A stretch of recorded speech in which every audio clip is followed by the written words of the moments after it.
नमस्कार दोस्तों, ठहर जाइए।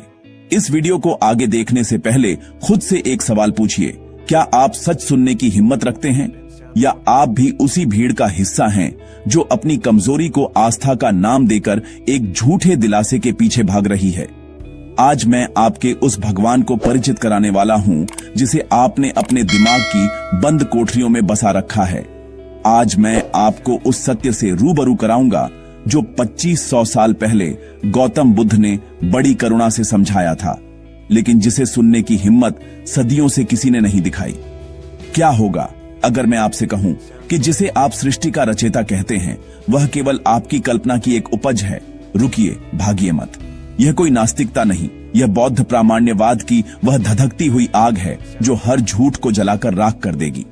क्या आप तैयार हैं उस शून्य से परे के सच को जानने के लिए? हम बचपन से सुनते आए हैं कि ऊपर कोई बैठा है जो हमारी डोरियां हिला रहा है, कोई है जो पाप पुण्य का हिसाब रख रहा है। लेकिन गौतम बुद्ध ने एक ऐसा प्रश्न पूछा जिसने उस समय के बड़े बड़े विद्वानों की बोलती बंद कर दी थी। गौतम बुद्ध पूछते हैं, अगर भगवान ने यह संसार बनाया तो उस भगवान को संसार बनाने की इच्छा क्यों हुई? इच्छा तो उसकी होती है जिसके पास किसी चीज की कमी हो। अगर वह भगवान पूर्ण था तो उसे इस टूटी फूटी दुखों से भरी दुनिया को बनाने की क्या जरूरत पड़ी? क्या वह अकेलापन महसूस कर रहा था? क्या वह मनोरंजन चाहता था? यदि हां, तो वह भगवान कैसा?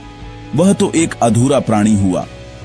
सोचिए, क्या आपका तर्क इस बात को स्वीकार करता है कि एक पूर्ण सत्ता कुछ अपूर्ण बनाएगी? यहीं से शुरू होता है वह अकाट्य तर्क जो आपके विश्वास की नींव हिला देगा। बौद्ध दर्शन कोई कहानियों का संग्रह नहीं है, यह शुद्ध मनोविज्ञान और तर्कशास्त्र है। गौतम बुद्ध कहते हैं कि जिसे तुम भगवान कहते हो वह दरअसल तुम्हारे डर का विस्तार है। जब इंसान को अपनी रक्षा का कोई रास्ता नहीं सूझता तो वह एक रक्षक की कल्पना कर लेता है। लेकिन क्या कभी किसी प्रार्थना ने गिरती हुई दीवार को रोका है? क्या कभी किसी मन्नत ने कुदरत के नियमों को बदला है? नहीं। बौद्ध दृष्टिकोण के अनुसार ब्रह्मांड अपने नियमों से चलता है, किसी इच्छा से नहीं। फिर भी लोग इन्हीं नियमों को ईश्वर मान लेते हैं। जब प्रकृति के नियम स्वयं ही निष्पक्ष हैं, तो फिर उस अलग से न्याय करने वाली सत्ता की आवश्यकता क्या है? क्या यह वास्तव में कोई बाहरी शक्ति है या सिर्फ हमारी समझ को सहारा देने वाली एक कल्पना? अब एक ऐसा मोड़ जो आपके रोंगटे खड़े कर देगा। अगर कोई रचयिता नहीं है तो फिर गौतम बुद्ध को भगवान क्यों कहा गया? क्या यह विरोधाभास नहीं है? यहीं पर छिपा है सबसे बड़ा रहस्य। बौद्ध दर्शन में भगवान शब्द का अर्थ किसी व्यक्ति से नहीं बल्कि एक परम अवस्था से है। भगवान वह है जिसने अपने भीतर के राग अर्थात आसक्ति, द्वेष और मोह के बंधनों को काट दिया है। यानी भगवान वह नहीं जिसने दुनिया बनाई, बल्कि भगवान वह है जिसने अपनी अविद्या अर्थात अज्ञानता को मिटा दिया। अब यहां एक गहरी जिज्ञासा पैदा होती है, क्या आप भी भगवान बन सकते हैं? बौद्ध दर्शन कहता है, हां, हर वह व्यक्ति जो अपने भीतर के अंधकार को जीत लेता है वह भगवान है। तो फिर आप एक बाहर वाले पत्थर या अदृश्य शक्ति की गुलामी क्यों कर रहे हैं, जबकि असली सत्ता आपके भीतर दबी पड़ी है? जरा सोचिए, जिसे आप अपना भाग्य कहते हैं वह क्या है? क्या वह किसी की लिखी हुई कहानी है? बौद्ध प्रामाण्यवाद कहता है, हेतु और प्रत्यय यानी कारण और परिणाम आपके आज के हालात आपके कल के कर्मों का फल हैं। यहां किसी बिचौलिए की जगह नहीं है। जैसे बीज बोओगे वैसा ही फल मिलेगा। अगर आप करेले के बीज बोकर मीठे आम की प्रार्थना करेंगे तो ब्रह्मांड की कोई शक्ति आपको आम नहीं दे सकती। यही बुद्ध का अकाट्य तर्क है। प्रार्थना हाथ जोड़ने में नहीं, सही दिशा में कदम बढ़ाने में है। क्या आप अभी भी यह मानते हैं कि कोई आपके बदले की मेहनत करके आपकी झोली भर देगा? यह लालच है, सच्चा धर्म नहीं। यहां लोग अक्सर एक सवाल पूछते हैं, अगर कोई ईश्वर नहीं है तो गौतम बुद्ध ने किस चीज की खोज की? उन्होंने क्या पाया? उन्होंने पाया यथाभूत ज्ञान। हम दुनिया को वैसा नहीं देखते जैसी वह है, हम दुनिया को वैसा देखते हैं जैसे हम हैं। हमारा मन एक मैले शीशे की तरह है जिस पर हजारों सालों के संस्कार जमे हुए हैं। गौतम बुद्ध ने उस शीशे को साफ किया और जो दिखा उसे सत्य कहा। वह सत्य यह है कि इस दुनिया में कुछ भी स्थायी नहीं है, न आपका शरीर, न आपकी भावनाएं और न ही वह भगवान जिसे आपने सदियों से पकड़ रखा है।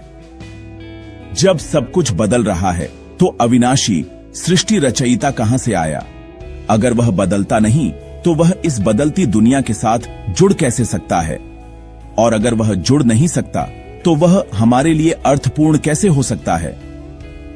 इस वीडियो का सबसे खतरनाक हिस्सा अब आने वाला है। गौतम बुद्ध ने कहा था, अत्त दीपो भव, अपना दीपक स्वयं बनो। यह बात सुनने में जितनी सुंदर है, समझने में उतनी ही डरावनी, क्योंकि यह आपसे आपका सबसे बड़ा सहारा छीन लेती है। यह आपसे कहती है कि अब आपको किसी कंधे की जरूरत नहीं है, अब आपको खुद के पैरों पर खड़ा होना होगा। क्या आप तैयार हैं इस अकेलेपन के लिए?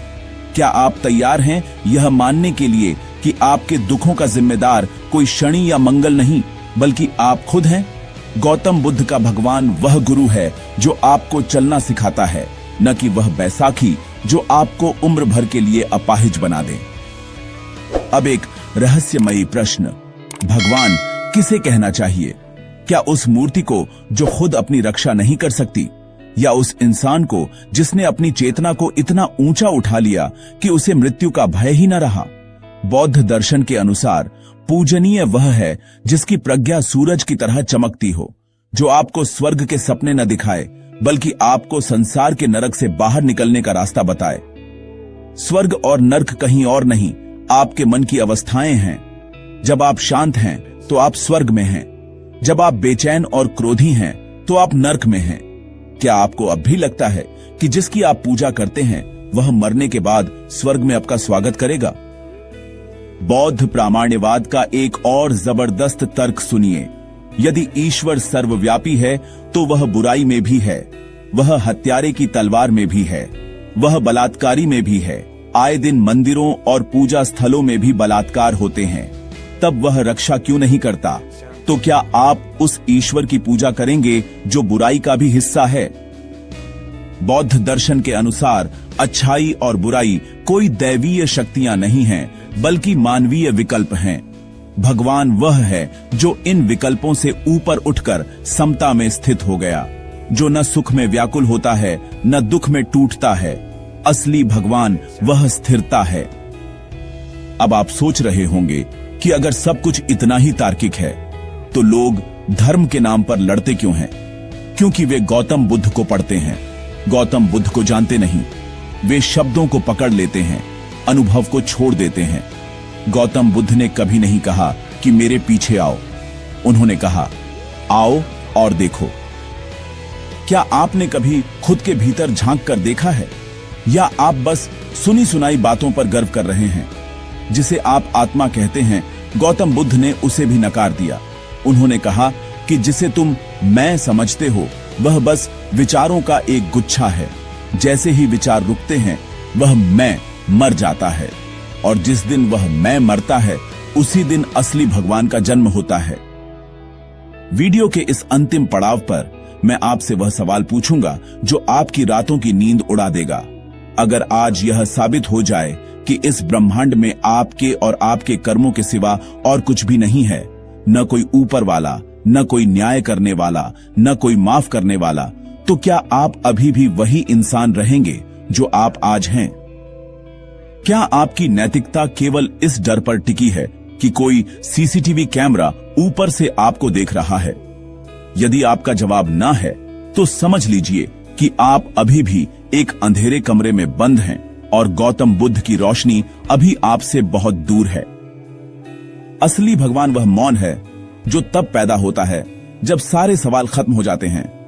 असली भगवान वह जागरूकता है जो आपको यह एहसास करा दे कि आप इस अस्तित्व से अलग नहीं हैं। गौतम बुद्ध ने एक दृष्टि दी, एक ऐसी दृष्टि जो आपको यह दिखाती है कि जिसे आप बाहर मंदिर मस्जिद में ढूंढ रहे हैं, वह दरअसल उस ढूंढने वाले के ही भीतर छिपा बैठा है। इस वीडियो के खत्म होने के बाद आप फिर से अपनी पुरानी दुनिया में लौट जाएंगे। आप फिर से उन्हीं पुराने पत्थरों के आगे सिर झुकाएंगे। लेकिन याद रखिएगा एक आवाज आपके भीतर हमेशा गूंजती रहेगी। क्या तुम जाग रहे हो? गौतम बुद्ध का भगवान जागरूकता है। गौतम बुद्ध का भगवान करुणा है। गौतम बुद्ध का भगवान अपने भीतर के सत्य का दर्शन है। और गौतम बुद्ध का भगवान वह साहस है जो आपको सच के सामने खड़ा कर सके। तो अब आप क्या चुनेंगे? एक आरामदायक झूठ या एक कड़वा सच? एक काल्पनिक मालिक या अपनी खुद की आजादी? याद रखिए, रास्ता कोई आपके लिए नहीं चलता, संकेत मिलते हैं, चलना आपको ही पड़ता है। क्योंकि अंत में जब सब छूट जाएगा, आपके साथ सिर्फ आपकी जागरूकता और विवेक ही रहेंगे।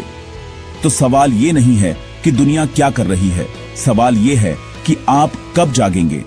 अगर इस वीडियो ने आपके अंदर कुछ हिलाया है तो इसे सिर्फ महसूस मत कीजिए, वीडियो को लाइक कीजिए, शेयर कीजिए, कमेंट में बताइए आप क्या चुनेंगे।